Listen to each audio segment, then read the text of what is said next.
different focus tonight.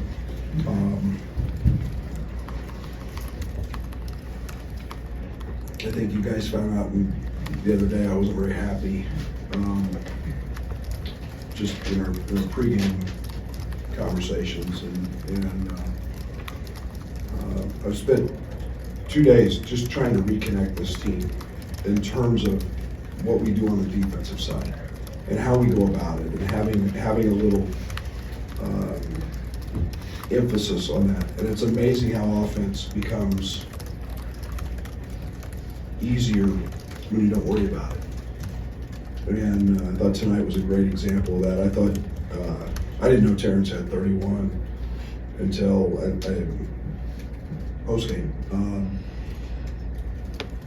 He guarded the basketball like he did early, and we got connected that way, and that makes things easier for us. But I thought our emphasis the last 2 days, we didn't work 1 second on offense.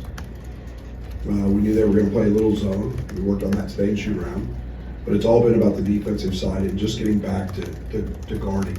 And the only thing that we didn't do on that side today was loose balls and just come up with them. We got to be much better at that. That didn't impact this game, but it could impact us in March. So Coleman was fantastic.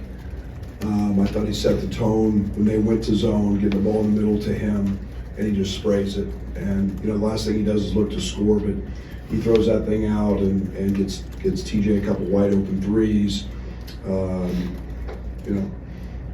50% from the 3-point line. You'll take that every night. 12 of them. I keep wishing we would shoot more, but tonight was a solid night. And then I thought defensively, we talked a lot about keeping them off the 3-point line. I thought that was the one way they could beat us. Is if Williams and Namari and Llewellyn made threes, they throw one in the last minute. So we did a great job there following the game plan. And all in all, good night.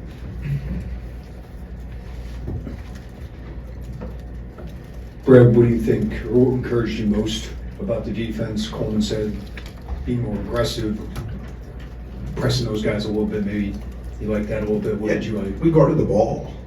We weren't 8 feet off the ball. We guarded it. We actually connected with it, and we're a team with size, and like we don't have Trent. So we're not going to be that. We're more a team that we have to challenge. We have to rear view contest. We have to keep chasing guys, and instead I think we got really comfortable just funneling them into Coleman. And and then taking the easy way out by calling a switch, and we basically eliminated that tonight. And it's what we did early, and it got us to 7th or whatever we were in the country, and get back to being mean and nasty. Offensively, you guys, you say you didn't really work on offense, but those guys, it seemed like the ball was moving tonight, much better execution, cutting, when they would come double, just seemed like you had a great game plan, even though you maybe didn't work a lot on it. What is that, just a testament to the age and the skills of your guys? Yeah, and it's I don't want to say we weren't focused on it. We talked about it. We knew what they were going to do. But putting a game plan, we've had to adjust almost every game.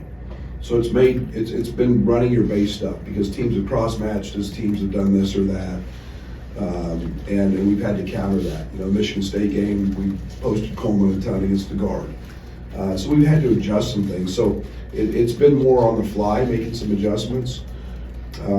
But yeah, veteran team did that. But again, I think it still goes back to the emphasis being on the other end. And that's what's going to win. We've got a number 5. We're number 5 in the country on offense. It'll probably moved up after tonight, I would think. But we got to understand what wins. Offense is fleeting, and we got to keep figuring out how to win when the ball doesn't go in. I know you talked about reconnecting and the emphasis on defense. I'm just wondering if there's anything from the last 2 days that you could paint us a picture of kind of what that looked like to spark that attention to defense and that shift. We lost. Losing. I mean, there's 2 things that happen when you lose. You either learn from it or you accept it. And we have a great locker room. And we're not going to accept that. And if anybody liked giving up 9 out of 10, and when the game's on the line against Michigan State, when we have an 8-point lead and control the game, then they don't need to be in that locker room. And this is a really smart group. It's a cerebral group, and so losing's brutal. I mean, it's in my world it is, and so they don't accept it, and we learned from it, and we talked about it, we showed film, and then we went out to try to correct it. Brad, you mentioned it with Terrence on the ball. How much can he be a tone setter there, and how did you see him embrace that tonight? What he does. He's 6'6", 220 pounds. He's athletic as anybody in America. You know, he's a guy that has to want to be that guy. And then he finds his way to 30. You know, he finds his way to 20. Terrence is going to score 20 most nights just by being out there. But that's his impact on us. And everything starts on the defensive side. When you see somebody sitting down and guarding, I took him out in the first half. He's one possession, he stood up, he got back screened, he wasn't ready to play. Get out. And if you're not going to be ready to play all the time, then I'm not going to play you. And he's such a focal point of teams on the other end. He needs to be a focal point of what he does on that end because he's really, really good at it. To dovetail off that point, Brad, you had said when Terrence got back, it was just going to take time. You were going to have to wait on him and take time. What was the plan for him, and what was the plan for the 4 other guys on the floor as you guys waited? I don't want to say I had a plan because I don't. Then I'd be disappointed if it wasn't met. And so you always want things. I'm very impatient. You always want something sooner than it happened. But you're realistic. He was gone for a long time, and coming back, we were in a pretty good groove offensively, so it just almost had to happen organically. It had to happen in the right way without any pressure to go do this or go do that, and I think he's handled that in a pretty good way. I think he was averaging 23 a game his last 3 coming in, and we truly haven't run much to him. But re-engaging him on that end has the ability to take us to another level. Coach, they had four early offensive rebounds and very little after that. Was there a point when your team just got dialed in on the defensive glass? Yeah, and Doug, it's one of the things we talked about. I think they were number 1 in the league in the last 5 games. They were averaging almost 13 offensive rebounds a game, and we felt like that's the one area that they could really hurt us. And usually when you get an offensive rebound, you either get a layup and a foul, or you get a kick out 3.